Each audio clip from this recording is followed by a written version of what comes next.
I know there are a lot of expectations, बहुत उम्मीदें हैं, बहुत सारे प्रश्न हैं उनसे पूछने के लिए। सबसे बड़ी बात यही है कि भारत कहाँ जाएगा आगे जाकर।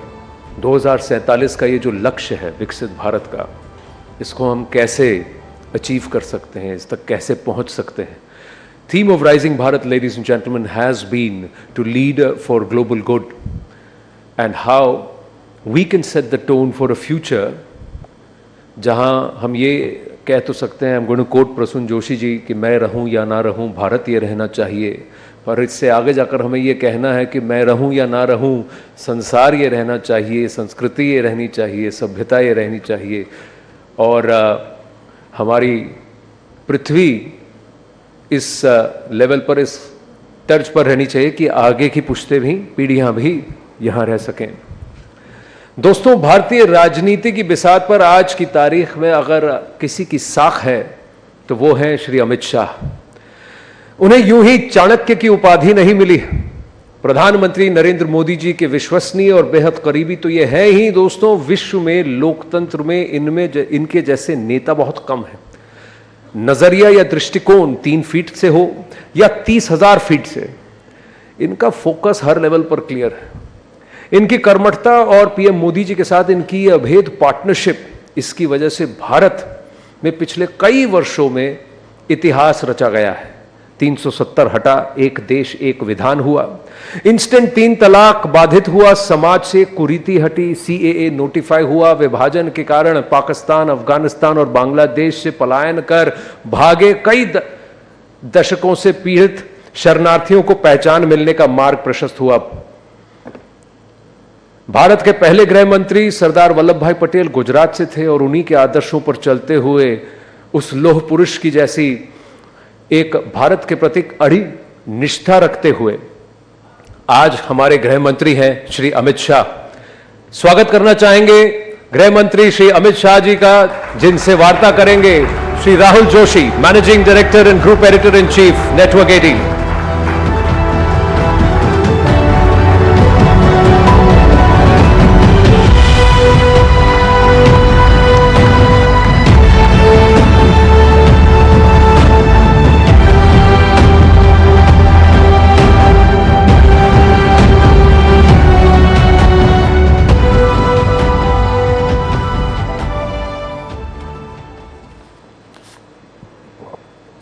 अमित जी, आपका हमें समय देने के लिए आपका बहुत बहुत धन्यवाद। मैंने सुना है कि कल सुबह 4 बजे तक मीटिंग चल रही थी, कल आप हमारे साथ नहीं जुड़ सके, आज आप आए हैं, तो स्वाभाविक है कि बहुत सारे सवाल हमारे पास हैं और आपके ही पास सारे जवाब भी हैं। तो सबसे पहला सवाल जो मैं आपसे पूछना चाहूँगा कि इस बार का जो माहौल है, 2014 में मोदी जी की एक बड़ी वेव थी, लोग सीट प्रेडिक्ट कर रहे थे कि जीतेंगे, कितने से जीतेंगे। 2019 में भी बालाकोट हुआ, उसके बाद माहौल बदला और एक लोगों ने फिर प्रेडिक्ट करना एक मिनट, बालाकोट के पहले से ही माहौल भाजपा के पक्ष में था और हम जीतने वाले। पर इस बार अमित जी, इस बार तो कुछ अलग ही नंबर और आंकड़े आ रहे हैं। 370 एक बहुत बोल्ड आपने टारगेट लिया है, 400 पार एनडीए के लिए।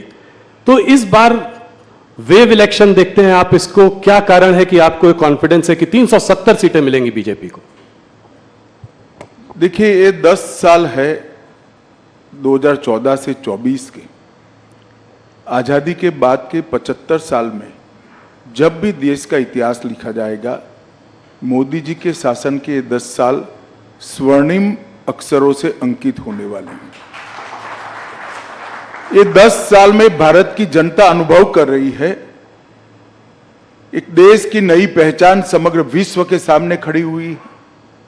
देश का हर नागरिक सम्मान के साथ कहता है कि हां मैं भारतीय हूं, गर्व के साथ कहता है हां मैं भारतीय हूं, और दुनिया में जहां जहां भी भारतीय पासपोर्ट के साथ जो कोई भी जाता है, इसका बड़ा सम्मान होता है।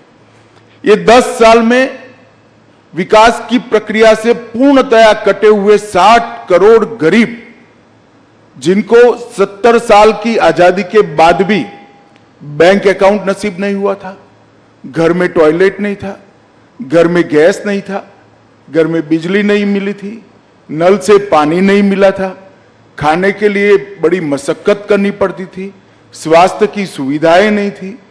ये 10 साल के अंदर ही, सिर्फ 10 साल के अंदर हर एक को बैंक अकाउंट, हर एक घर में नल से जल, हर एक घर में शौचालय, हर एक घर में गैस और 60 करोड़ लोगों को 5 लाख तक की स्वास्थ्य की सारी सुविधाएं पूरी की है। और हर गरीब को प्रति व्यक्ति प्रति माह 5 किलो अनाज आज फ्री ऑफ कॉस्ट मिल रहा है। एक प्रकार से ये 60 करोड़ लोगों को भारत के अर्थतंत्र के साथ जोड़ने का काम नरेंद्र मोदी जी ने किया। ये 10 साल के अंदर ही देश जिसकी बड़े समय से राह देखता था कि भारत अपने अर्थतंत्र को दुनिया की तालिका में बहुत आगे पहुंचा है। अटल जी 11वें नंबर पर छोड़कर गए थे। अर्थशास्त्री मनमोहन सिंह जी ने 10 साल में 11वें का 11वां मेंटेन किया और मोदी जी ने 10 साल में 11वें नंबर से 5वें नंबर पर पहुंचा है। और मैं आज आपके कार्यक्रम के माध्यम से देश की जनता को कहने आया हूं, ये मोदी गारंटी है, तीसरे कार्यकाल का आशीर्वाद दे दीजिए। हम तीसरे नंबर की आर्थिक ताकत दुनिया की बन कर रहे हैं। ये 10 साल में भारत मैन्युफैक्चरिंग का हब बना है।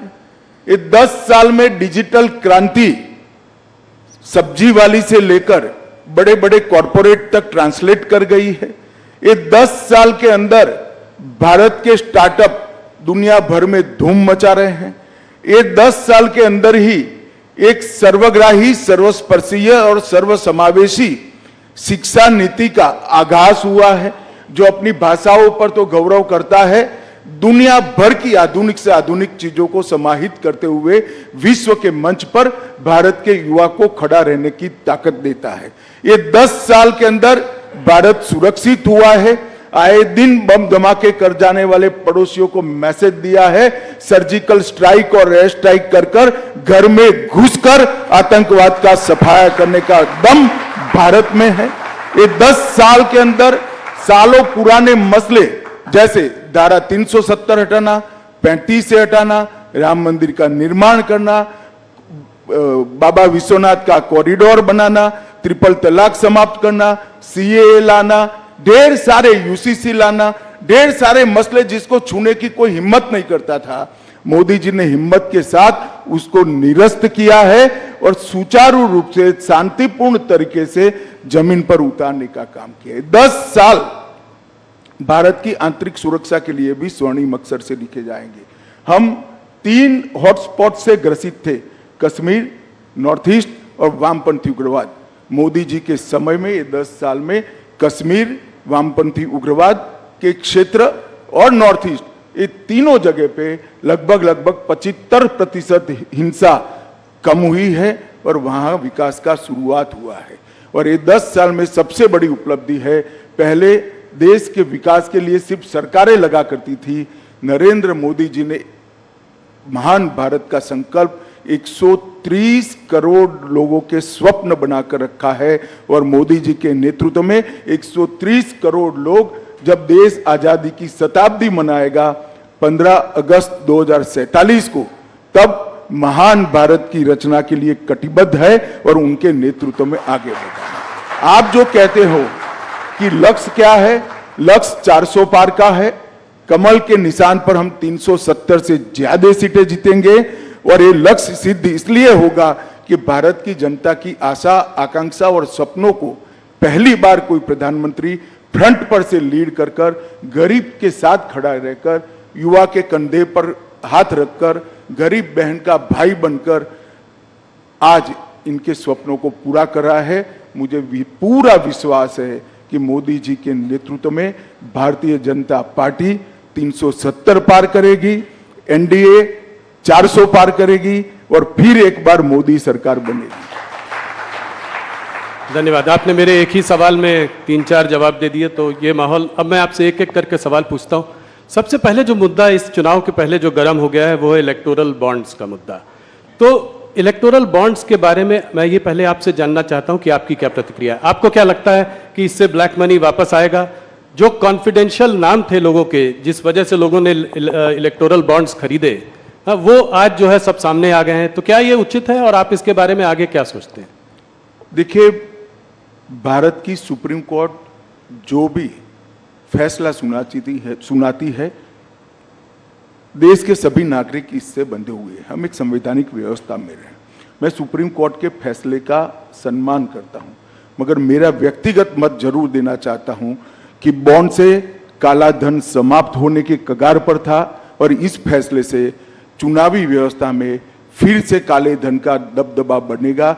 इसीलिए राहुल जी के नेतृत्व में पूरा इंडिया अलायंस बॉन्ड के खिलाफ था और वो चाहते थे कि पहले की तरह जो कट मनी आता था वो कट मनी फिर से एक बार राजनीति पर हावी हो। पहले क्या होता था, चंदा कैश में आता था, और चंदा कैश में आता था तो क्या होता था, कोई व्यक्ति मानो 1500 रुपया चंदा जमा कराता था, 100 रुपया वो पार्टी में जमा कराते थे, 1400 रुपया अपने घर ले जाते थे और स्विस बैंक के अंदर या कहीं और जहां टैक्स डिस्क्लोज नहीं होता है, चंदे डिस्क्लोज नहीं होते हैं, धन डिस्क्लोज नहीं होता है, ऐसे देश में ले जाते थे। बॉन्ड आने से ये पूरा पैसा चेक के माध्यम से पार्टी के अकाउंट में जमा होता था। ये पूरी जो जमात है राहुल जी के नेतृत्व में, वो पुरानी चीजों की आदी है। उनको यही चाहिए कि पार्टी को चंदा मिले न मिले, चुनाव के लिए खर्च हो न हो, अपनी पीढ़ियां बहुत अच्छे तरीके से जी पाए। और इस चीज को मोदी जी ने बॉन्ड लाकर इस पर कुठाराघात किया था। मैं आपको बताना चाहता हूं, मेरी पार्टी की बात बताता हूं। 2014 में मेरी पार्टी में जो चंदा आता था, इसमें से 81% चंदा कैश से आता था, जिसमें किसी का नाम नहीं होता था। 20-20 हजार रुपया कर जमा करते थे। 18 में ये 81% से 17% हुआ। 18 में एंड पे भी ये 17% पर रहा और 2023 पर कम होकर 3% पर आ गया था। हमारी पार्टी ने इसको ट्रांसपेरेंट वे से आगे किया था। जहां तक गोपनीयता का सवाल है, इसमें इतना ही है कि बहुत बड़ा देश है, हमने फेडरल स्ट्रक्चर को अपनाया है, ढेर सारे राजनीतिक दलों की सरकार होती है। अगर कोई एक राजनीतिक दल को पैसा देता है तो दूसरा राजनीतिक दल उस पर विंडिक्टिव अप्रोच से अपने स्टेट के अंदर बदला लेता है। इसलिए एक व्यवस्था रखी थी जिससे किसने किसको चंदा दिया वो गोपनीय रहे। मगर इसमें गोपनीय नहीं रहता था किस कंपनी ने कितना चंदा दिया और किस पार्टी को कितना मिला। अब जो व्यवस्था होगी, इसमें किसने कितना दिया वो भी गोपनीय हो जाएगा, क्योंकि सारा कैश में देना है, और किस पार्टी को कितना मिला वो भी गोपनीय हो जाएगा, क्योंकि कैश से लेना है। और कैश से लेना तो छोड़ो, घर पे ले जाने की व्यवस्था भी इसमें से हो गई। और हम पर एक आरोप लगता है राहुल जी कि हमें बहुत सारा चंदा मिला है, ये मिथ्या है। 6,900 करोड़ 6,200 करोड़ हमें मिला है। इसके सामने 6,200 करोड़ राहुल बाबा के नेतृत्व में चलने वाले इंडिया अलायंस को मिला है, जबकि हमारी 303 सीटें हैं। उनकी लोकसभा में कितनी सीटें हैं? हमारी 17 सरकारें हैं, हमारी हर राज्य में पार्टी चल रही है। और एक काम के सामने चंदे का जो सवाल है वो भी गलत है, क्योंकि 2019 लोकसभा में हमें जो 6,000 करोड़ मिला, इसमें से 2019 लोकसभा के समय पर जो बॉन्ड खुले हैं, इसमें 3,071 करोड़ चंदा मिला है। तो आप जाहिर है, जब आचार संहिता कोड ऑफ कंडक्ट आ जाता है तो कोई काम के सामने चंदा नहीं होता है। और विधानसभा के चुनाव के कोड ऑफ कंडक्ट लगने के बाद हमें 2640 करोड़ रुपया मिला है। उस वक्त भी कोड ऑफ कंडक्ट होता है, कोई काम नहीं होता है।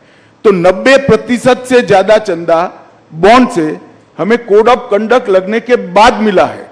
तो ये जो आर्ग्यूमेंट कर रहे हैं बड़े बड़े धाराशास्त्री, जो ये पूरी सिस्टम के फायदा उठाने वाले हैं, क्योंकि वो भी राजनेता ही है ज्यादातर, चंदे वाली कैश चंदे वाली व्यवस्था का फायदा उठाने वाले, वो उनका आर्गुमेंट था कि इससे सरकारी नीतियां प्रभावित होती है।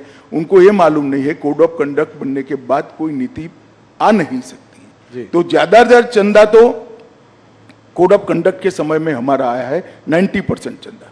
राहुल जी इसको हफ्ता वसूली कहते हैं, खुद भी 1400 करोड़ उनको मिला उनकी पार्टी ठीक है, तो फिर उन्होंने 1600 करोड़ का हफ्ता क्यों वसूला, वो उसका हिसाब देना चाहिए। 1600 करोड़ उनको भी मिला है, हमें 6000 करोड़ मिला है, तो सामने सारे इंडिया अलायंस घमंडिया गठबंधन को भी 6000 करोड़ मिला है, एक पैसा कम नहीं मिला है। राहुल जी ने सबसे पहले वो चंदा कहां से वसूल लाए, हफ्ता कहां से वसूल लाए, इसका हिसाब। हम तो कहते हैं इसमें एक पैसा हफ्ता नहीं है, ये शुद्ध रूप से पारदर्शी तरीके से लाया गया चंदा है, मगर वो खुद स्वीकार कर रहे हैं बॉन्ड की व्यवस्था हफ्ता वसूली है, तो उन्होंने 6000 करोड़ का हिसाब देना चाहिए कि तृणमूल कांग्रेस कहां से लाई, वो कहां से लाए हैं, एनसीपी कहां से लाई है। अमित जी, कुछ पार्टीज ने अपनी जो है लिस्ट ऑफ डोनर्स को घोषित किया है, क्या आप कोई भारतीय जनता पार्टी भी ऐसा करेगी? भाई क्या घोषित करे हो, कल सारा घोषित हो जाने वाला है। मैं आपको बताने वाला हूं, बताने जा रहा हूं, घोषित कल होगा, ये मुंह नहीं दिखा पाएंगे, इंडिया अलायंस मुंह नहीं दिखा पाएगा। जब पता चलेगा कि कहां से, जब पता चलेगा चंदा कहां से आए, ये समझे बगैर कुछ लोगों के दिए हुए चिट पढ़कर भाषण करते हैं राहुल गांधी, उनको मालूम नहीं है कि उन्होंने अपने पैर पर कुल्हाड़ी मारी।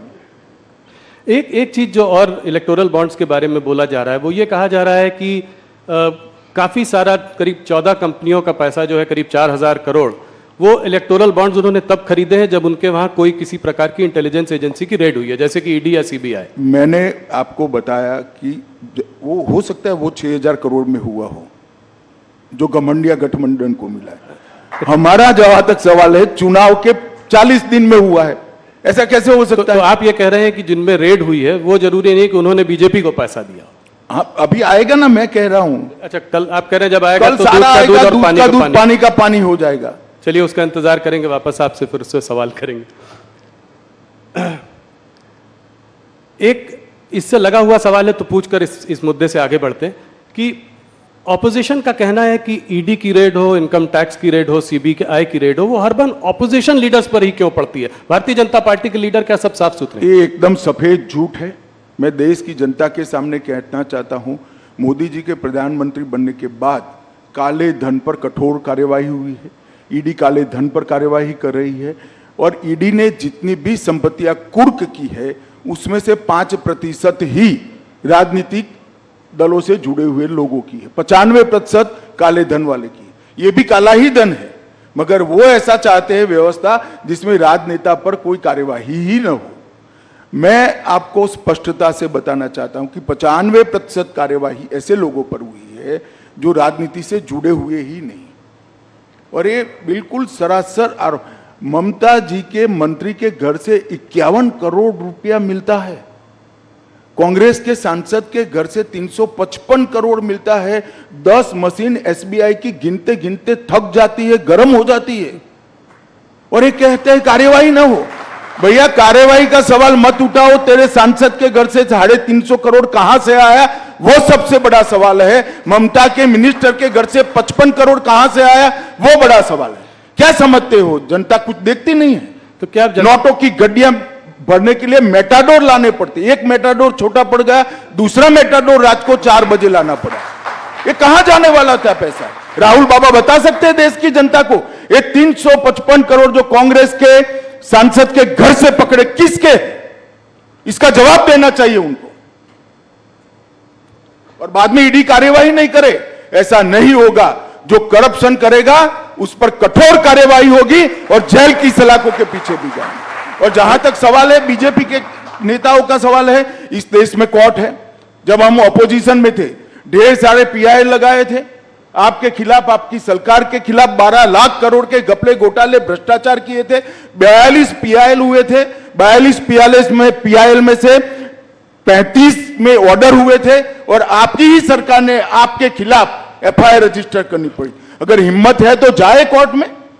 और मैं कहता हूं ये 12 लाख करोड़ के घपले घोटाले भ्रष्टाचार करने वाला इंडिया अलायंस एक कांग्रेस पार्टी लोगों की आंख में धूल झोंकने के लिए, भ्रमित करने के लिए कह रही है।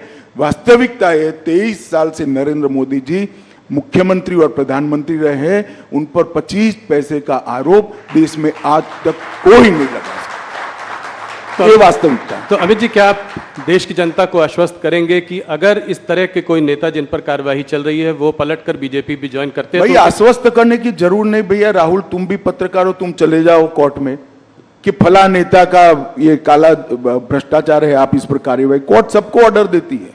तुम ही चले जाओ ना, छोड़ो इंडिया अलायंस। मैं सिर्फ सवाल पूछने तक ही सीमित रखता हूं अपने रोल को। अगला सवाल अमित जी, जैसे जैसे चुनाव पास आता जा रहा है पॉलिटिकल डिस्कोर्स गिरता जा रहा है। हमने पहले भी देखा है, पहले भी चुनाव हुए हैं, शुरू में तो लोग बात बड़ी बड़ी करते हैं, ऑपोजिशन भी बड़े मुद्दों पर अटैक करता है, पर जैसे जैसे पास आता जाता है स्तर गिरता जाता है। अब लोग कह रहे हैं कि मोदी को गोली मार देंगे, टुकड़े टुकड़े कर देंगे। इस तरह का जो डिस्कोर्स और वरिष्ठ नेताओं से आ रहा है, इसको आप कैसे देखते हैं? देखिए, किसी भी पार्टी के कार्यकर्ता ने जो सार्वजनिक जीवन में जीते हैं, इस प्रकार की भाषा का प्रयोग नहीं करना चाहिए। मगर मैं आपसे पूर्णतः सहमत इसलिए नहीं हूं। ढेर सारी बातें होती हैं, अच्छी बातें होती है, जायज विरोध भी किया जाता है, विकास की बातें होती है, एजेंडे की बातें होती है, भारत के विकास की भी बातें होती है। मगर आप लोगों का ध्यान वो कंट्रोवर्शियल 1-1.5 मिनट पर ही टिका हुआ होता है, क्योंकि आपकी टीआरपी इससे जुड़ी हुई है। मेरे इंटरव्यू में से भारत का अच्छा क्या हुआ वो नहीं निकालोगे आप। सीए निकालोगे, 370 निकालोगे, ईडी निकालोगे, ये आपका काम है। खैर, मुझे इसमें कोई तकलीफ नहीं है, मगर मुझे जनता को भी बताना चाहिए। बात को पूरी सुनिए, सब अच्छी बातें भी होती है, ऑपोजिशन भी अच्छे विरोध के मुद्दे लेकर हमारा विरोध करता है। ऐसा नहीं है कि देश में गाली गलौज की राजनीति हुई है, ये बात सही है आपकी। मोदी जी पर कुछ ज्यादा प्रेम है इन लोगों को, तो जब भी चुनाव आता है मोदी जी को गालियां बोलते हैं। मगर एक रिकॉर्ड है मोदी जी का 2001 से, जितनी गालियां ज्यादा पड़ती है, कमल इतना जोर से खिलता है, मोदी जी ज्यादा बहुमत पर। और इस बार भी यही होने, किसी के कहने से कोई मरता नहीं है। मोदी जी के साथ इस देश की करोड़ों माताओं का आशीर्वाद है, जिसको गैस मिला है, घर मिला है, सुरक्षा मिली है, खाना मिला है, दवाइयाँ मिली है। कोई 1-2 लोगों की बद्दुआ से कोई फर्क नहीं पड़ सकता। जिस व्यक्ति को देश के करोड़ों लोगों की दुआ हासिल हो, इसको कोई कुछ नहीं बिगाड़ सकता। थोड़ा बड़े मुद्दे की ओर जाते हैं। ऑपोजिशन राहुल गांधी जी ने कास्ट सेंसस की बात करी है। कास्ट सेंसस के बारे में आपका क्या मत है, और जितनी आबादी उतना हक, उस बारे में आप क्या बोलना चाहेंगे? देखिए, कमोबेश अभी भी जितनी आबादी उसका उतना हिस्सेदारी। आप देश की संसद का अभी का मानचित्र उठाकर देख लीजिए, यही हुआ है। परंतु राहुल गांधी को कम से कम ये बात करने का अधिकार नहीं है, क्योंकि काका साहेब कालेलकर कमीशन, जिसने सबसे पहले बीसी को रिजर्वेशन की बात करी थी, वो कमीशन कम से कम 30 साल तक कांग्रेस ने ठंडे बस्ते में रखा और कभी उसको ओपन नहीं किया गया, अमल नहीं किया गया। उसके बाद में मंडल कमीशन आया, इसको भी कांग्रेस थी तब तक उन्होंने ठंडे बस्ते में रखा। और जब मंडल कमीशन को लागू किया गया, राहुल गांधी के पिताजी, शायद उनको मालूम नहीं इनके पिताजी क्या बोले हैं, परंतु देश की संसद में 1 घंटा और 45 मिनट तक ओबीसी को रिजर्वेशन की खिलाफत, पानी पी कर 6 बार पानी पिए वो, बीच में पानी पी कर राजीव गांधी और कांग्रेस पार्टी ने कहा था ओबीसी को पहली बार संवैधानिक अधिकार देने का काम नरेंद्र मोदी जी ने किया है। और ये ओबीसी के सेक्रेटरीज गिनाते हैं जी, ज्वाइंट सेक्रेटरी गिनाते हैं। टॉप 70-80 में कुछ 2-3 हैं, 2-3 उनको मालूम नहीं है। भारत सरकार में जो टॉप पर आता है करीब 55 से 60 साल के बीच में होता है जी। इसकी भर्ती कब हुई होगी राहुल जी? जी जी आपके दादी और परनाना के समय में भर्ती हुई है, ये अब यहां पहुंचे, उनको मालूम नहीं है। और इनको टॉप सेक्रेटरीज दिखाई पड़ते हैं जो उन्होंने भर्ती करे थे। मोदी जी की कैबिनेट में 27 ओबीसी मंत्री हुए और देश का प्रधानमंत्री भी ओबीसी है, उनको ये नहीं दिखाई पड़ता। एक्चुअल में इनकी प्रॉब्लम है कि वो स्टडी ही नहीं करते हैं, जो उनको पकड़ा देते हैं अंग्रेजी में लिखा हुआ वो सीधा पढ़ जाते हैं दुनिया के सामने, इसलिए वो फंसते हैं। अभी बात कर रहे थे कि एक शक्ति है जिसके खिलाफ वो लड़ रहे हैं, और उसको मोदी जी ने उस पर हमला किया और कहा कि ये नारी शक्ति का अपमान है। इसको आप कैसे देखते हैं? देखिए, उनको ना हमारी परंपराओं का जानकारी है, ना हमारी परंपराओं का सम्मान है। शक्ति का कंसेप्ट हमारे देश के अंदर सालों से 10,000 साल से मातृशक्ति को सबसे बड़ी शक्ति माना गया है। माँ के आशीर्वाद से कोई बड़ा आशीर्वाद हो नहीं सकता, बहन के प्यार से, स्नेह से बड़ा कोई प्यार हो नहीं सकता।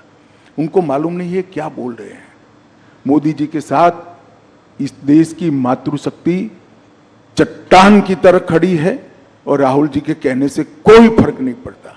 और मैं तो अभी 2-3 दिन में जितना भी फील्ड में बात हुआ है, सभी जगह से देश भर की महिलाओं ने ठाना है कि शक्ति का परिचय इस बार राहुल गांधी को जरूर कराना है चुनाव में। ये मैंने सब जगह से पाया है। और मैं देश की मातृशक्ति का भी आह्वान करना चाहता हूं कि नरेंद्र मोदी जी ने आजादी के बाद देश की महिलाओं के कब से आकांक्षा थी कि नीति विषयक निर्णय करने में और देश के कानून बनाने में देश की माताओं बहनों की हिस्सेदारी हो, और वो मांग कोई पूरी नहीं कर पाया। नरेंद्र मोदी जी ने 33% आरक्षण संसद में और विधानसभा में माताओं बहनों को देकर शक्ति का सम्मान किया है। और इस संसद के बाद 20वीं संसद जब आएगी तब आप देखना 33% माताएं बहनें अंदर बैठी होगी। पूरी दुनिया देखेगी भारत की मातृशक्ति की शक्ति क्या है और उसका सम्मान कैसे हो सकता है। राहुल गांधी ये सारी चीजें नहीं समझ पाए। अमित जी, एक मुद्दा जो आपके भी काफ़ी करीब है, CAA का मुद्दा। आज कोर्ट ने भी स्टे देने से इनकार कर दिया CAA के लिए, तो इसको आप कैसे देखते हैं? ये आपने जो है पारित बहुत पहले किया था, इसको जो है अभी आपने नोटिफाई इतने दिनों बाद क्यों किया, इतना गैप के बाद? क्या चुनाव आपके उसमें था? ऐसा नहीं था राहुल जी। CAA पारित होने के बाद देश में एक बड़ी गलतफहमी फैलाई गई और इतने में कोविड आ गया। हम डेमोक्रेटिक कंट्री में है, जब किसी सच्ची चीज के लिए गलतफहमी फैलाई जाती है तो जो पार्टी इन पावर होती है इसका दायित्व होता है कि सच्चाई लोगों तक पहुंचाए।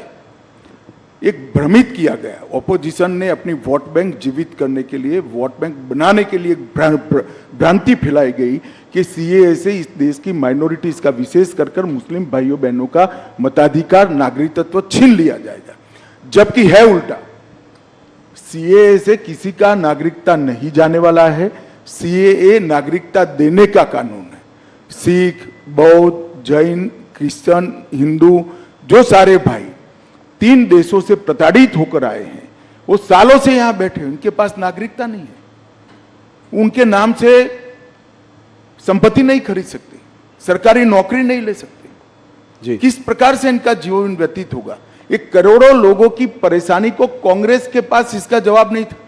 वो अपनी वोट बैंक की पॉलिटिक्स में ही मशगूल थे और पूरी भ्रांति फैलाई कि CAA थे देश से मुसलमानों की नागरिकता चली जाएगी। मैं फिर से एक बार, अनेक बार कर चुका हूं, फिर से एक बार स्पष्टता करना चाहता हूं, इस देश के मुसलमानों को डरने की जरूरत नहीं है। CAA नागरिकता लेने का कानून ही नहीं है, नागरिकता देने का कानून है। और जहां तक CAA का सवाल है, एक कांग्रेस के आजादी के वक्त महात्मा गांधी, जवाहरलाल नेहरू, मौलाना आजाद, सरदार पटेल, राजेंद्र बाबू, सबका वादा था कि जो पाकिस्तान, बांग्लादेश और अफगानिस्तान से आएंगे वो सारे शरणार्थियों को हम नागरिकता देंगे। वो वादा कांग्रेस पार्टी ने पूरा नहीं किया, वो वादा हम पूरा कर रहे हैं। वो एक प्रकार से नेहरू लियाकत पैक्ट का इंप्लीमेंटेशन है। मगर राहुल जी का ये सारे ऐतिहासिक डॉक्यूमेंट से लेना देना ही नहीं है। वो चीट पढ़कर बोलने वाले नेता है, चीट में इतनी सारी बातें आती नहीं है। केजरीवाल जी, ममता जी, राहुल जी, सबका कहना यह है कि जब देश में खुद ही नौकरी और खाने पीने की इतनी समस्याएं हैं, तो जब इतने घुसपैठिए और आ जाएंगे तो इनको हम लोग नौकरियां कहां से देंगे? घुसपैठिए नहीं है। घुसपैठिए और शरणार्थी में फर्क होता है। और मैं केजरीवाल जी, राहुल जी, ममता जी सबको कहता हूं, अगर देश के युवाओं की नौकरी की चिंता है तो आप बांग्लादेशी घुसपैठिए और रोहिंग्यास के लिए क्यों नहीं बोलते हैं? क्यों जुबान सिल जाती है आपकी? इसलिए सुल जाती है कि आप अपनी वोट बैंक को हट कर रहे हो। शरणार्थी जो होता है वो प्रताड़ित होकर यहां आता है। अभी मैं आपको बताता हूं, अफगानिस्तान में निजाम बदला, सारे लोग इनसिक्योरिटी फील कर रहे थे। सैकड़ों हजारों सिख भाई पवित्र गुरु ग्रंथ साहब को लेकर यहां है। क्या करें उनका? वो घुसपैठिए है क्या? हर सिख भाई बहन का इस देश पर इतना ही अधिकार है जितना मेरा और आपका है। हर हिंदू भाई बहन का इतना ही अधिकार है जितना मेरा और आपका है। इसको घुसपैठिए करार देना ठीक नहीं है। और जहां तक नौकरियों का सवाल है, वो पहले से यहां रह रहे हैं, आज रह ही रहे हैं जी। कहां लोट डालने का सवाल है। और केजरीवाल कहते हैं क्या खाएंगे। केजरीवाल जी, आपको अगर प्रॉब्लम है तो 5 किलो अनाज की अर्जी कर दो, आपको भी दे देंगे, हमें कोई आपत्ति नहीं। मोदी जी हर एक को 5 किलो अनाज दे रहे, ये सारे लोग यहीं रह रहे हैं, कहां नहीं कोई व्यवस्था करनी। इनको अधिकृत नागरिक बनाना है, उनको सम्मान देना है, उनको अपना मानना है, इसको इस भूमि का हिस्सा बनाना है जो उनका अधिकार है। और इस तरह से देश को बांटने की बातें नहीं करनी चाहिए। यूएस स्टेट डिपार्टमेंट और यूएस एम्बेसडर ने भी सीए पे टिप्पणी की है, क्या कुछ कहना चाहेंगे उसके बारे में? मैं मानता हूं कि उनको पूरी तथ्य की जानकारी नहीं होगी। भारत सरकार का विदेश विभाग क्लैरिफिकेशन दे चुका है, इस पर मैं ज्यादा टिप्पणी नहीं करता। परंतु मैं इतना फर्मली कहना चाहता हूं, नागरिकता किसको देनी ये मेरे देश का अधिकार है और ये अधिकार में कोई दखल नहीं। चुनाव पास आ रहा है, अभी कुछ खबर आ रही है कि चाइनीज मिलिट्री ने कुछ दिनों पहले कहा कि अरुणाचल प्रदेश जो है उनका एक अभिन्न अंग है। इसको आप कैसे देखते हैं? क्या ये जवाहरलाल नेहरू के समय से कह रहे हैं जी। और बहुत बड़ा हिस्सा वो उस वक्त हड़प भी कर गए। मेरा तो जन्म नहीं हुआ था 1962 में जी। परंतु ये मोदी सरकार है, 1 इंच भी जमीन देश की किसी भी सरहद पर कोई नहीं ले सकता, ये हमारा भारत की जनता को वादा है। अमित जी, एक सीए से रिलेटेड सवाल है और आपने भी पहले इसकी बात की हुई है कि ये क्रोनोलॉजी की बात हुई थी कि सीए के बाद एनआरसी आएगा। एनआरसी की बात आजकल कम हो रही है, क्या इसको ये माना जाए कि इस मैनिफेस्टो में ये रहेगा या नहीं रहेगा? ऐसा है जी। राहुल जी, ये भ्रांति फैलाई जा रही है। एनआरसी कांग्रेस के वक्त आया हुआ कंसेप्ट है। एनआरपी चिदंबरम साहब जब गृह मंत्री थे तब गवर्नमेंट कंटिन्यूअस प्रोसेस होती है, हमने इसको आगे बढ़ाया। मगर सीएए का जो कानून है इसके अंदर कहीं एनआरसी का प्रोविजन नहीं है, कहीं एनआरसी के जिन्स भी नहीं है। कृपया देश की माइनॉरिटी को डराना बंद करिए, स्पष्टता से बताइए कि सीएए से किसी की नागरिकता नहीं जा सकती और ये वास्तविकता है। नहीं, पर एनआरसी क्या बीजेपी के मैनिफेस्टो में होगा? अगले टर्म में इसको देखेंगे? अब मैं तो मैनिफेस्टो कमेटी में अभी ड्राफ्ट कोई आया नहीं है, जब पार्लियामेंट्री बोर्ड के सामने आएगा तब देखेंगे। परंतु मैं इस मंच से इसकी घोषणा भी नहीं कर सकता, परंतु मैं इतना स्पष्ट कर देना चाहता हूं, अभी देश के सामने सीए का कानून है जिसमें एनआरसी के कोई वायरस नहीं है। क्या कहते हैं, इस पिछले आपका जो 5 साल का कार्यकाल रहा उसमें आप लोगों ने बहुत बड़े काम किए। 370 अभी सीएए की हम लोग बात कर रहे थे, एक यूनिफॉर्म सिविल कोड की भी बात हुई है और इसको आपने जो है उत्तराखंड के गवर्नमेंट के उसके माध्यम से शुरुआत भी की है। तो क्या अगले 5 साल में ये एक बड़ा मुद्दा रहेगा भारतीय जनता पार्टी का? आपके मैनिफेस्टो आपने कहा कि अभी आप नहीं बता सकते, मगर आप राहुल जी, यूसीसी लोकभोग्य भाषा में कॉमन सिविल कोड, ये आज से हमारा मुद्दा नहीं है जी, 1950 से हमारा मुद्दा है। इसके लिए मेरी पार्टी ने आंदोलन किया है, जनसंघ था तब से करा है और हम इससे हट नहीं सकते हैं। हम मानते हैं कि पंथ निरपेक्ष देश में सभी के लिए एक कानून होना चाहिए, इसमें किसी से कोई मतभेद। और हम इस बात को जनता के सामने मुखरता के साथ रखेंगे। उत्तराखंड सरकार यूसीसी लेकर आई है और इस यूसीसी पर इसकी अब सोशल, लीगल, जुडिशियल सभी प्रकार की स्क्रूटिनी होगी और उसके बाद में कोई एक कॉमन मत भी बनेगा देश का। परंतु यूसीसी भारतीय जनता पार्टी का देश की जनता को वादा है। हिंदू हो, मुस्लिम हो, सिख हो, ईसाई हो, बौद्ध हो, ये सभी ने एक कानून से जीना चाहिए। धार्मिक स्वतंत्रता में कोई दखल नहीं करनी चाहिए। लग्न की पद्धति क्या हो, अपने अपने धर्म के हिसाब से हो, परंतु कानून एक होना चाहिए। ये हमारे संविधान निर्माताओं ने तय की हुई बात है, ये कोई भारतीय जनता पार्टी का एजेंडा नहीं है। हमने यूसीसी को हमारे गाइडिंग प्रिंसिपल्स में एक्सेप्ट किया था, जिसको अंबेडकर जी, सरदार पटेल, जवाहरलाल जी, राजेंद्र बाबू, सबने स्वीकारा था, ये सारे कांग्रेस के नेता थे जी, और सबने स्वीकारा था कि उचित समय पर देश के विधानमंडल और देश की संसद इस देश के अंदर यूनिफॉर्म सिविल कोड लेकर आएगी।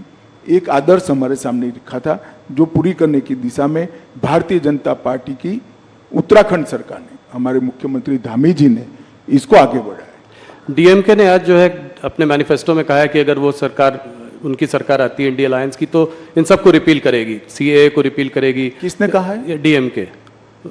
डीएमके कहाँ पावर में आनी है भाई? जी, डीएमके का सवाल ही नहीं है, वो तो इसीलिए ऐसा। ऑपोजिशन पार्टीज का कहना है कि क्या मुसलमानों को शरिया और हदीस के हिसाब से रहने का हक नहीं है? देखिए, ये भी एक प्रकार की भ्रांति है। शरिया और हदीस के हिसाब से 1937 से नहीं रह रहा है इस देश का मुसलमान। 1937 अंग्रेजों ने जब मुस्लिम पर्सनल लॉ बनाया तो उसमें क्रिमिनल एलिमेंट क्यों निकाल दिया भाई? फिर तो चोरी करने वाले के हाथ काट दो, बलात्कार करने वालों को रोड पर पत्थर मारकर मार दो। कोई मुसलमान सेविंग्स अकाउंट नहीं खोल सकता, सूद नहीं ले सकता, लोन नहीं ले सकता। शरिया और हदीस से अगर जीना है तो पूरा जीना चाहिए। सिर्फ 4 शादी करने के लिए शरिया और हदीस क्यों आता है? ऐसा नहीं होना चाहिए। ये इस देश का मुसलमान शरिया और हदीस की सारी चीजों से अंग्रेजों के समय से कटा हुआ है जी। और देश ढेर सारे इस्लामिक कंट्रीज भी ये छोड़ चुके हैं। ये कांग्रेस की एपीसमेंट की पॉलिसी है, वोट बैंक की पॉलिसी है। इस देश के माइनॉरिटी इससे बाहर आए, और ये सालों से नहीं है, आज से नहीं है, ऐसा नहीं है, सालों से नहीं है। आज भी सिविल सूट होता है तो देश के संविधान के हिसाब से मुस्लिम भाइयों का सिविल सूट होता है जी। शरिया और हदीस के हिसाब से नहीं होता। काजी के पास कोई नहीं जाता है। तो क्या वो सब राहुल जी लागू करना चाहते हैं? चोरी करने वाले के हाथ काट दो, बलात्कार करने वालों को पत्थर मारकर मार दो, देश का जो द्रोह करेगा उसको फांसी पर, चौराहे पर लटकाओ, ये सारा लाना है क्या? अमित जी, थोड़ी सी बात करते हैं साउथ इंडिया की, जहां पे कि मोदी जी का बहुत बड़ा फोकस रहा है। पिछले 2-3 महीनों से वहां बहुत बार गए हैं। आप लोगों को भी उम्मीद है कि इस बार साउथ इंडिया में भारतीय जनता पार्टी की परफॉर्मेंस बहुत अच्छी होगी। सबसे पहला सवाल तो ये है कि कांग्रेस के वरिष्ठ नेता, ये उनमें से मतलब वाकई एक बड़े वरिष्ठ नेता ने कहा कि साउथ इंडिया जो है दक्षिण भारत को एक अलग देश होना चाहिए। पहले तो मैं जानना चाहता हूं कि आप इसके बारे में क्या कहना चाहेंगे? देखिए, इसका जवाब तो सच अर्थ में राहुल जी को देना चाहिए। आज तक कांग्रेस ने उस नेता के बयान से कन्नी नहीं काटी। देश की जनता तो मान रही है, कांग्रेस का पॉलिसी है कि इस देश का 2 टुकड़ा होना चाहिए, साउथ इंडिया और नॉर्थ इंडिया जी। मगर राहुल बाबा, आप चिंता मत करो। अब भारतीय जनता पार्टी इतनी ताकतवर है, कांग्रेस दूसरी बार इस देश का विभाजन नहीं कर पाएगी। कभी ये देश के टुकड़े हम नहीं, ये नहीं हो सकता। क्या कर रहे हैं आप? चुनाव जीतने के लिए 2 देश बनाने की बात कर रहे हैं। और क्या होगा इस पार्टी को? इतनी पुरानी पार्टी, आजादी का आंदोलन करने वाली पार्टी, वो इस बयान से कन्नी नहीं काटती है, इनको नोटिस नहीं देती है और फिर से टिकट दे दिया। क्या कहना चाहते हैं आप? उसका जवाब तो कांग्रेस पार्टी ने देना पड़ेगा चुनावों में। आपसे एक सीधा सवाल पूछना चाहता हूं कि 130 लगभग जो सीटें हैं साउथ में, आपको कितनी उम्मीद है इस बार आएंगी? पिछली बार तो आपको कर्नाटका और तेलंगाना के बीच में 29 सीटें मिली थी। देखिए, तुम इधर उधर ईस्ट वेस्ट साउथ सेंटर मत गिनो भाई, 370 गिन लेना। नहीं, 370 में नॉर्थ में तो बहुत सारे प्रदेशों में आपकी करीब करीब पूरी सीटें हैं। तो मैं कह रहा हूं कि एडिशनल 70 सीटें कहां से आएंगी? ऐसा है भाई, जब मैं 300 कहता था तब भी तुमने, राहुल जी, मुझे ये सवाल 2019 में पूछा था कि तुम लाओगे कहां से। मैंने कहा काउंटिंग के दिन दोपहर को बता दूंगा, और हमारी 300 पार हो गई। इस बार भी मैं कहता हूं, काउंटिंग को 12 बजे मुस्कुराते हुए चेहरे पर कहना, मोदी का वादा पूरा हुआ, लक्ष्य पूरा हुआ, भाजपा 370 पार। मैं ये देखना चाह रहा हूं कि कहां से आप और उम्मीद देख रहे हैं। जैसे कर्नाटका में ढेर सारे स्पेस है जी। बंगाल में हम बढ़ सकते हैं, उड़ीसा में बढ़ सकते हैं, तेलंगाना में बढ़ सकते हैं, हम तमिलनाडु केरल में बढ़ सकते हैं, ढेर सारी जगह है, पंजाब में बढ़ सकते हैं। नीचे से शुरू करते हैं, केरला में अकाउंट खुलेगा इस बार? भाई, मैं आपको कहता हूं, आप पिसमिल अकाउंट में मत जाओ राहुल बाबू। आप 370 गिन लेना, मैं उस दिन आपके शो पर आऊंगा और बताऊंगा कि हमने कहा था देश की जनता के आशीर्वाद से, और इसमें भाजपा का कोई पराक्रम नहीं है। इस देश की जनता का स्नेह नरेंद्र मोदी जी पर है, हमारे नेतृत्व पर है, हमारी पार्टी पर है। वो ही वोट में कन्वर्ट होगा, वो ही सीट में कन्वर्ट होगा और 370 पार हो जाएगा। तो आप उड़ीसा के बारे में तो कुछ बताइए कि साथ में है या नहीं साथ में, अलग अलग लड़ रहे हैं कि साथ में लड़ेंगे? पांडियन जी यहाँ आए थे, उन्होंने कहा कि सब प्रधानमंत्री के हाथ में है। अभी तय नहीं हुआ है, राष्ट्रीय अध्यक्ष जी हमारे तय करेंगे, परंतु इतना निश्चित है कि हम उड़ीसा में हमारी स्ट्रेंथ बहुत बड़ी करने जा रहे हैं। उड़ीसा की जनता का मोदी जी के प्रति जो प्यार है वो हमारे कार्यकर्ता बिल्कुल उष्मा के साथ और विनम्रता के साथ उसका स्वीकार भी करते हैं, इसको फील भी करते हैं। सीटें बढ़ेंगी पिछली बार से लोकसभा चुनाव में, और विधानसभा में क्या होगा? निश्चित रूप से विधानसभा लोकसभा दोनों में बड़ी बढ़ोतरी होगी और चुनावी पंडितों की गिनती से कई गुना ज्यादा सीटें भारतीय जनता पार्टी की। उड़ीसा में सरकार बनाने की हालत में है आप लोग? कुछ भी हो सकता है, पहले तय हो जाए कि हम साथ में जा रहे हैं या अकेले जा रहे हैं। साथ में जाएंगे तो बीजू बाबू नेता है, तो स्वाभाविक रूप से हम साथी के रूप में लड़ेंगे। अकेले जाएंगे तो हम सरकार बनाने के लिए ही लड़ेंगे। पांडियन जी ने एक अच्छी अजीब सी बात कही, उन्होंने कहा कि देखिए सेंटर में बीजेपी को बीजेडी की जरूरत नहीं है और स्टेट में बीजेडी को बीजेपी की जरूरत नहीं है। क्या इस बात से आप सहमत हैं? देखिए, गठबंधन हमेशा जरूरियात के आधार पर नहीं होता। हमें ढेर सारी पार्टियों ने ये पूरे 5 साल में राष्ट्रीय हित के जो मुद्दे थे इसमें इश्यू बेस्ड समर्थन पार्लियामेंट में दिया है। चाहे 370 हो, पहले चाहे जीएसटी करना था, चाहे बॉन्ड हो, बॉन्ड भी कांग्रेस ने विरोध नहीं किया था जी, उस वक्त नहीं किया था जी, मगर इश्यू बेस्ड समर्थन हमें ढेर सारी पार्टियों ने दिया है। और मैं मानता हूं कि ये लोकतंत्र की खूबसूरती है कि विरोध हर मुद्दे पर नहीं होता है। जो मुद्दा देश हित में होता है इसका समर्थन इरिस्पेक्टिव ऑफ पार्टी पॉलिटिक्स करना चाहिए, सबने करना चाहिए। 2 प्रदेश जहां पे चुनाव इंटरेस्टिंग हो सकता है वो है बिहार और महाराष्ट्र। थोड़ा उस पर बात करूंगा।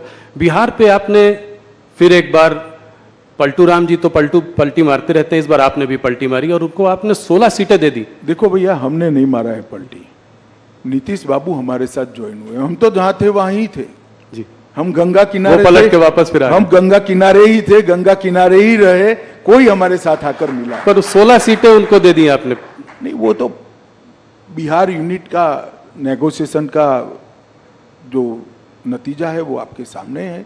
हम पहली बार नीतीश कुमार जी से ज्यादा सीटें लड़ रहे हैं जी। बड़े भाई की भूमिका में आए हैं, वो हमारे लिए बड़ी बात है। और मुझे विश्वास है कि हम बहुत अच्छी तरह से बिहार में विजयी होंगे। 5 सीट चिराग पासवान जी को दी, पर पशुपति पारस को आपने डंप कर दिया। कोई उनके संग भी समझौता हो सकता है? अभी उन्होंने रिजाइन भी कर दिया आपकी मंत्रालय मिनिस्ट्री। अब समझौते की गुंजाइश नहीं रही, कम रह गई है, लगभग नहींवत है। अच्छा था अगर परिवार पूरा साथ में आता, मगर ठीक है भाई। अभी आप बड़े भाई के रूप में यहाँ आए हैं, तो क्या विधानसभा में भी बड़े भाई के रूप में ही आएंगे और मुख्यमंत्री का चेहरा भारतीय जनता पार्टी का होगा? अभी कुछ नहीं तय नहीं, हमें लोकसभा का चुनाव है, 370 और 400 के लक्ष्य के लिए सब लोग लगे हैं। विजयी होने के बाद आगे का रणनीति हम बनाएंगे। इस बार देखा है बिहार में आपने और छोटी पार्टियों को भी साथ में ले लिया। यही रुख जो है महाराष्ट्र में भी देख रहे हैं। अगर महाराष्ट्र में देखें तो आप पहले आप शिंदे जी को लाए, उसके बाद अजीत पवार आए, आज कल आपसे राज ठाकरे भी मिलकर गए हैं। तो कितनी सीटों का आपको, पिछली बार 41 सीटें थी आपकी 48 में, क्या उससे ऊपर? हम 41 से ज्यादा सीटें महाराष्ट्र में जीतेंगे। और ये जो घमंडिया गठबंधन प्रचार कर रहा है, पार्टियां तोड़ी, पार्टियां हमने नहीं तोड़ी है। शिवसेना तोड़ने का काम उद्धव ठाकरे के पुत्र प्रेम ने किया है। अगर वो एक नाथ शिंदे को उनका उचित सम्मान देते तो शिवसेना न तोड़ती। और एनसीपी तोड़ने का काम शरद पवार जी की पुत्री प्रेम ने किया है। अगर वो अजीत पवार को उनका उचित सम्मान देते तो आज वो उनके साथ ही होते, हमारे साथ थोड़ी ना आते। वो तो सरकार में थे सब। मगर जब आप पुत्र पुत्री के मोह में अंध हो जाते हो तब पार्टियां टूटती है। इसका आरोप हम पर नहीं लगाना चाहिए। कितनी सीटों पर लड़ेंगे आप? 30 के आसपास आपके क्या क्या डिवीजन हुआ है? अभी तय नहीं हुआ है, मगर स्वाभाविक रूप से महाराष्ट्र में हम सबसे बड़ी पार्टी होगी। और उसके बाद शिंदे और उसके शिंदे सेना और उसके बाद अजित पवार। हाँ, कमोबेश यही होगा। कह रहे हैं लोग कि नंबर ऑफ सीट अभी तय नहीं हुई। पंजाब में क्या है? अकाली दल से कभी हाँ कभी ना बातचीत, कोई कहीं कोई एग्रीमेंट कुछ हुआ है? कैप्टन अमरिंदर सिंह और ये आप जिस तरह से सवाल पूछे, कभी हाँ कभी ना है ही नहीं। अभी नेगोशिएशन चल रहा है, तो नेगोशिएशन में तो एक ऑफर होती है, हम काउंटर ऑफर देते हैं, वो काउंटर ऑफर देते हैं, हम ऑफर देते हैं, ये चलता है। इसको हाना में नहीं देखना चाहिए। तो उम्मीद है कि मुझे लगता है 2-3 दिन में स्थिति स्पष्ट हो जाएगी। पर आप लोग चाहते हैं कि साथ में लड़ें, ये स्वाभाविक। हम तो चाहते हैं कि हमारे एनडीए के सारे साथी हमारे साथ हो, फिर से एक बार सारा एनडीए संपूर्ण बने, परंतु भारतीय जनता पार्टी का उचित हिस्सा और हमारे कार्यकर्ताओं का सम्मान, वो भी हमारी चिंता का विषय होता है। तो हरियाणा में दुष्यंत चौटाला से बाद में फिर से समझौता हो सकता है? दरवाजे बंद नहीं है, एनडीए में रह सकते हैं। अभी तो आपने बहुत जल्दी होगी, अभी तो वो हमसे अलग हुए हैं, उन्होंने अपनी सीटें लड़ने का ऐलान किया है, तो अब तो आमने सामने चुनाव लड़ेंगे और जब नतीजे आएंगे तब देखेंगे, मगर अभी तो हम आमने सामने ही चुनाव लड़ रहे हैं। 2-3 सवाल इन्हीं मुद्दों पर और प्रदेशों पर। और आंध्र प्रदेश और तेलंगाना में आप इस बार अपनी पोजीशन को कैसे देखते हैं? क्या पिछली बार से स्ट्रांग रहेंगे आप तेलंगाना में? निश्चित रूप से जिस प्रकार का स्वागत पलक पावड़े बिछाकर दक्षिण भारत की जनता मोदी जी का कर रही है, वो भारतीय जनता पार्टी के लिए उत्साहवर्धन करने वाली बात है। पहली बार भाजपा के किसी नेता को इतना सकारात्मक उत्साहजनक प्रतिसाद देश की जनता के दक्षिण भारत की जनता से मिल रहा है, वो हमारे लिए बहुत आनंद का विषय है, उत्साह बढ़ाने वाला विषय है। मैं निश्चित रूप से मानता हूं कि दक्षिण के सभी 5 राज्यों में हमारी पोजीशन और कंसोलिडेट होगी, हम मजबूत होंगे और बढ़कर आएंगे। न केवल हम, हमारे साथी दल भी बढ़ेंगे। वेस्ट बंगाल की बात मैं थोड़ा सा करना चाहता हूं। वहां संदेशकाली के बाद आपकी स्थिति पिछली बार 18 सीटें आई थी और लोग मान नहीं रहे थे कि आपने मुझसे इंटरव्यू में कहा था कि बहुत अच्छी स्थिति है। हम लोग सोच रहे थे कि 18 सीट नहीं, पर आप 18 सीट लेके आए।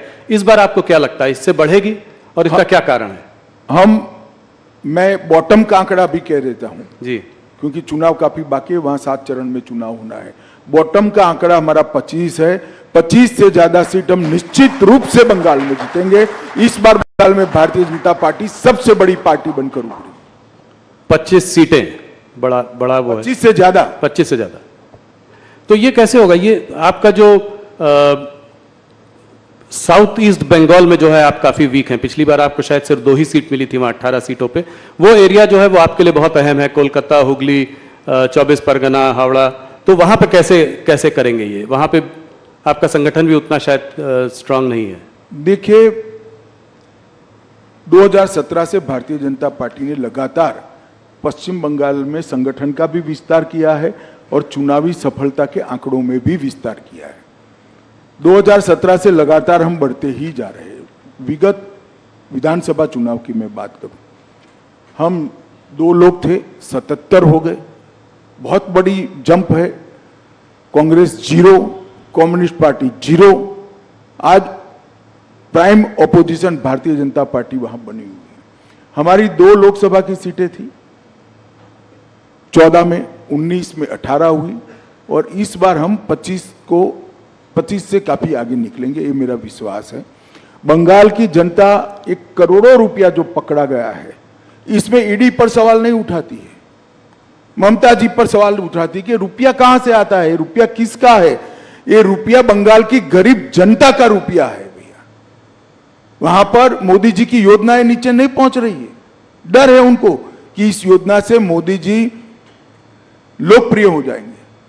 क्या दोष है बंगाल के गरीब लोगों का? क्यों 5 लाख तक का उनको स्वास्थ्य की सुविधाएं नहीं मिल रही? क्यों अनाज उनका कालाबाजारी में बेचा जा रहा है? क्यों नल से जल की योजना वहां ठीक से इंप्लीमेंट नहीं हो रही है? क्यों अब तक सीए से इनको महरूम रखा गया? केवल और केवल वोट बैंक की पॉलिटिक्स के कारण और भ्रष्टाचार के कारण। भ्रष्टाचार उनका उजागर हो चुका है। बंगाल की जनता के सामने ममता जी एक्सपोज हो चुकी है। एक महिला मुख्यमंत्री के शासन में जिस तरह से संदेश खाली में सालों तक बहनों माताओं पर अत्याचार होते रहे और उनके पार्टी के नेताओं के द्वारा होते रहे, सुप्रीम कोर्ट और हाई कोर्ट को दखल करने पड़ते, तब जाकर अरेस्ट करते हैं, शर्म आनी चाहिए। ईडी पर भी हमला हुआ था। ईडी पर हमला तो छोड़ो भाई, अलग बात है। मैं जिन्होंने वोट दिए वो बंगाली माताओं बहनों की बात कर रहा हूं। उन पर आपके पार्टी के नेता अत्याचार करे, आप उनको अरेस्ट नहीं कर रहे हो और हाईकोर्ट ने ऑर्डर करने पड़ते हैं। जी। बंगाल की जनता ये सब जानती है। मेरा तो बंगाल की माताओं बहनों से करबद्ध निवेदन है कि इस बार शक्ति का परिचय राहुल के साथ साथ ममता जी को भी करा देते।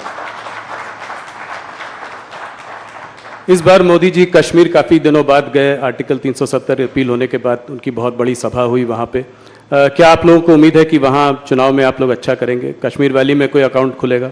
देखिए, कश्मीर वैली में भारतीय जनता पार्टी के अकाउंट खुलना न खुलना ये बड़ी बात नहीं है, परंतु 3 परिवारवादी पार्टियों ने, Congress party, NC national conference और पीडीपी, ये 3 परिवारवादी पार्टियों ने वहां पर लोकतंत्र को पनपने नहीं दिया।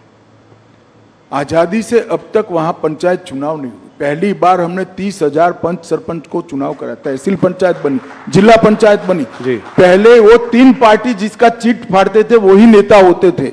मैं घाटी के मुसलमान भाइयों बहनों को कहने आया हूं कि आप कृपया अगर चाहते हैं कि जमहूरियत पाताल से नीचे तक चली जाए, लोकतंत्र पाताल से नीचे चली जाए, इसके मूल पाताल से नीचे जाना है, तो ये 3 परिवारवादी पार्टियों को साफ कर दो। जिसको वोट देना है ना इसको दो, परंतु कश्मीर में तभी जाकर लोकतंत्र आ रहा है। ये 370 का हवा बनाए थे भारतीय जनता पार्टी की सरकार ने, मोदी जी ने 370 को समाप्त कर दिया। आज हर कश्मीरी को 5 लाख से ज्यादा स्वास्थ्य को मिलता है, पानी मिल गया, चावल मिल रहा है, सारी स्वास्थ्य की सुविधाएं मिल गई है, बड़े बड़े इंस्टीट्यूशन आए हैं, 2 करोड़ से ज्यादा यात्री अब आज कश्मीर में जा रहे हैं। कश्मीर में 30 साल के बाद थिएटर खुले हैं। कश्मीर में 30 साल के बाद ताजिया का जुलूस निकल रहा है, मुहर्रम का जुलूस निकल रहा है। ये लोकतंत्र की बहाली के कारण हुआ है। जी, एक बार कश्मीर की जनता ने हिम्मत करना चाहिए। जिन लोगों ने 75 साल तक कश्मीर की जनता को लोकतंत्र से महरूम रखा, संवैधानिक अधिकारों से महरूम रखा और अपने केंद्र सरकार की स्कीमों से महरूम रखा, उनको दंड दीजिए, लोकतंत्र को मजबूत कर दिए। भारतीय जनता पार्टी को वोट दीजिए, जिसको देना है इसको दीजिए, परंतु घाटी में एक बार ये 3 परिवारवादी पार्टियों को सबक सिखाना चाहिए। कश्मीर में चुनाव कब होंगे? ये मैंने आपसे सवाल बहुत बार पहले भी पूछा है। इस बार बोला गया कि पैरामिलिट्री फोर्सेस की कुछ कमी है क्योंकि नेशनल इलेक्शंस हो रहे हैं तो नहीं हो पाए, तो इसका मतलब जल्दी होने चाहिए। सुप्रीम कोर्ट ने ऑर्डर ही किया है सितंबर तक कराने का। जी, तो उसके तो आउटर लिमिट है, सितंबर के पहले हो जाएंगे। एक सवाल जो कि बार बार होता है, आप लोगों का नारा था कि मंदिर वहीं बनाएंगे, वो आप लोगों ने बनवाया, प्राण प्रतिष्ठा हुई। एक और नारा है जो है अभी तो ये झांकी है, काशी मथुरा बाकी है, तो क्या ये अगले उसमें 5 साल में देखने को मिलेगा? देखिए, ये सारे मसले कोर्ट में लंबित है, इस पर मेरा अभी कुछ भी कहना उचित नहीं है, परंतु मैं एक बात जरूर कहना चाहता हूँ। राम मंदिर में हमारा पालमपुर कार्यकारिणी का भारतीय जनता पार्टी का वादा था कि हम संवैधानिक रूप से प्रभु श्री राम का भव्य मंदिर अयोध्या में बनाएंगे। 500 साल से करोड़ों राम भक्त जिसकी राह देख रहे थे, वो काम मोदी जी ने 5 साल में भी कर दिया। सुप्रीम कोर्ट का फैसला भी आ गया, भूमि पूजन भी किया और 22 जनवरी को प्राण प्रतिष्ठा कर प्रभु श्री राम को अपने भव्य मंदिर में विराजित करने का काम भी नरेंद्र मोदी ने कर दिया। और मैं मानता हूं कि जो दृश्य है वो क्षण है, 10,000 साल का क्षण है, मेरी बात याद रखना। 10,000 साल तक न केवल भारत, दुनिया इस क्षण को भुला नहीं पाएगी। और ये बहुत बड़ा लोकतंत्र का उदाहरण है, क्योंकि भारत में हिंदू मेजोरिटी में होने के बावजूद भी 75 साल तक हमने राह देखी कि हमें कोर्ट ऑर्डर करे, उसके बाद ही हम मंदिर बनाएंगे। और पूर्ण तरह संवैधानिक रूप से कोर्ट के ऑर्डर से मंदिर बनाया। दुनिया में ऐसे उदाहरण बहुत कम मिलते हैं। जो भारत ने दिया है, और उसका मोदी जी के समय में होना, भाजपा के समय में होना, हम सबका सौभाग्य हम मानते हैं। जी, बस कुछ सवाल, 2-3 सवाल और आपको मैं उत्तर प्रदेश के बारे में सवाल पूछे बिना नहीं जाने दे सकता। क्या इस बार उत्तर प्रदेश में आपकी परफॉर्मेंस 2014 से भी ज्यादा अच्छी होगी? निश्चित रूप से 73 सीटें थी। निश्चित रूप से हम उत्तर प्रदेश में हमारा अब तक का सबसे अच्छा परफॉर्मेंस करेंगे, 2014 से भी ज्यादा सीटों। इसका मतलब रायबरेली में आप जीत सकते हैं, कन्नौज, मैनपुरी, आजमगढ़, इन सब में? सीटों के नाम पे न पड़िए। पूरी उत्तर प्रदेश की जनता परिवारवाद से त्रस्त है। इस बार परिवारवादी पार्टियों को जनता सबक सिखाएगी, ऐसा मुझे भरोसा है। आपसे हर बार जब इंटरव्यू करते हैं तमाम सवाल पूछते हैं, देश भर की बातें होती हैं। गृह मंत्रालय के कुछ अचीवमेंट्स बताइए जो 5 साल में, जो आप सबसे बड़ा मानते हैं। देखिए, कोई अचीवमेंट बड़ा या न छोटा नहीं हो सकता। हर अचीवमेंट की अपनी जगह पे एक अहमियत होती है। छोटे से छोटा फैसला बहुत बड़ा हो सकता है अपनी जगह पे। जैसे मैं कहता हूँ, जब 5 किलो RDX पकड़ा जाता है तो लोगों को लगता है, इतना कॉलम आता है कि आज 5 किलो RDX पकड़ा गया। अगर वो न पकड़ा जाए तो 2000 लोग बम धमाके में मारे जाते हैं। तो ये तो नज़रिए का सवाल है। मगर मैं निश्चित रूप से कहना चाहता हूँ, कश्मीर के अंदर शांति, नॉर्थ ईस्ट के अंदर 10 से ज़्यादा समझौते कर 9000 से ज़्यादा उग्रवादियों को सरेंडर कराना, वामपंथी उग्रवाद लगभग समाप्त कर देना, नारकोटिक्स पर कठोरता से लगाम खींचना, और ढेर सारी चीज़ों में देश की आंतरिक सुरक्षा को हमने सुरक्षित करने का काम किया है। डिजास्टर मैनेजमेंट जो मोदी जी का एक देश भर में मोदी जी का ही इनिशिएटिव है, उसको भी मोदी जी के नेतृत्व में, इनके सीधे गाइडेंस के तले गृह मंत्रालय ने आगे बढ़ाया है। ढेर सारे काम हुए हैं। परंतु मैं देश की जनता को एक ही बात कहना चाहता हूं, चाहे समाज कल्याण विभाग हो, चाहे रक्षा मंत्रालय हो, चाहे गृह मंत्रालय हो, चाहे वित्त मंत्रालय, हर मंत्रालय में आजादी के 75 साल में अगर सबसे अच्छा परफॉर्मेंस हुआ है तो ये 10 साल में हुआ है, और 10 साल में देश की सूरत और सीरत दोनों बदली। देश को दुनिया में सम्मान मिलने लगा है। आज भारत क्या बोलता है वो मैटर करता है। भारत का पासपोर्ट लेकर कोई जाता है तो सम्मान के साथ उसको देखा जाता है, और भारत के भविष्य पर न केवल भारतीय, पूरी दुनिया को विश्वास है कि आने वाले 25 साल भारत के 25 साल है। मोदी जी जब देश की जनता का आशीर्वाद लेने आए हैं, तब हमारे पास 10 साल का ट्रैक रिकॉर्ड भी है और 25 साल का एजेंडा भी है। विपक्ष के पास ना ट्रैक रिकॉर्ड है, ना एजेंडा है, ना नेता है, ना नीति है। भारतीय जनता पार्टी एक कॉन्क्रीट एजेंडे के साथ महान भारत की रचना की कल्पना लेकर आप सबके सामने आ रही है। आप समर्थन करिए, मोदी जी को आशीर्वाद दीजिए, भारतीय जनता पार्टी को आशीर्वाद दीजिए, और आशीर्वाद दीजिए तो थोड़ा बहुत मत दीजिएगा, 400 पार करा दीजिएगा। इतनी ही मेरी आप सबसे विनती है। धन्यवाद। अमित जी, आप दिन रात काम करते हैं। हम लोग बात कर रहे थे, आजकल दिन में सुबह रात 3-4 बजे सुबह तक मीटिंग्स चलती रहती हैं। आज हमारे साथ आपकी धर्मपत्नी सोनल जी भी यहाँ हैं, तो घर के लिए समय कैसे निकालते हैं? हम लोग वर्क लाइफ बैलेंस की बात करते हैं, ये वर्क वाइफ बैलेंस कैसे होता है? देखिए, वो कोई सार्वजनिक बात नहीं है, मगर मैं आपको बताता हूँ कि मैं परिवार के लिए समय नहीं निकाल सकता। परिवार मेरे लिए समय चुनकर निकाल लेता है, तो हमारा बैलेंस बना रहता है, और इसमें परिवार का बड़ा रोल रहता है। अमित जी, बहुत बहुत धन्यवाद, आप हमारे साथ जुड़े, आपने बहुत सवालों के जवाब दिए, 1 घंटे हमसे बात करी, आपका बहुत बहुत धन्यवाद।